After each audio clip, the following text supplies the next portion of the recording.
for more, let's bring in ABC News medical contributor and infectious disease specialist, Dr. Todd Ellerin. Dr. Todd, good morning. Let's start with this J&J vaccine. We just heard in Witt's piece the FDA is meeting tomorrow on possible emergency use authorization. Now, this vaccine is a single-dose vaccine as opposed to Moderna and Pfizer, which require 2 doses, and the storage needs are a little bit different. So what kind of an impact do you think this could have on trying to slow the spread of the virus?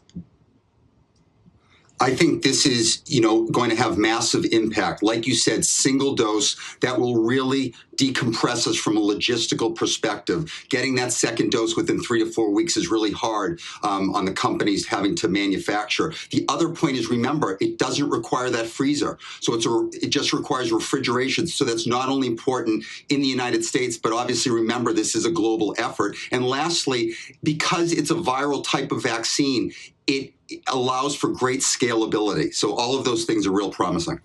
There's also evidence now of a new COVID variant spreading right here in New York City. We're also seeing reports of a California variant that may be more transmissible. Pfizer and Moderna are exploring booster shots to combat at least one of those new variants. How worried should we be about all of this?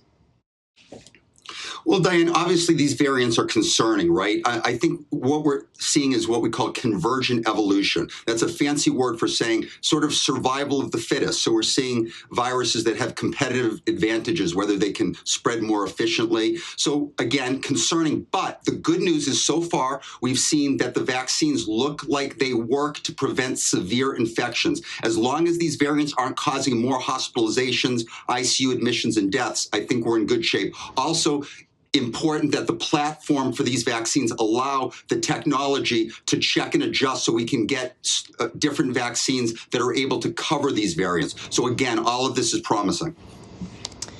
And now that we could have a new vaccine coming soon, it gets a little confusing, right? Everyone wants the best vaccine. So is there any guidance on who should get what vaccine? What do you make of that?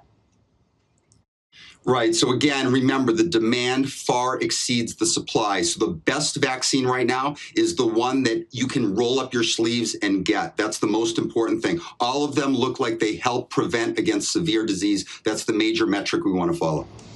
And then in terms of looking forward, daily cases are continuing to fall. We'll hit the 50 millionth mark on how many people are vaccinated in this country today with at least 1 shot.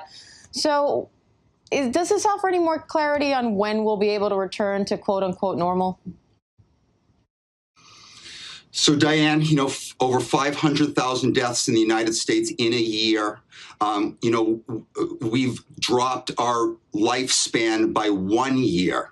Okay, we are witnessing really a national cemetery. We have the largest COVID cemetery in the world. So it's so important and so encouraging that we're seeing so many millions of people, Americans, getting vaccinated every day. But again, we have to continue not just in our country, but in the rest of the world in order to really combat this fierce viral terrorist.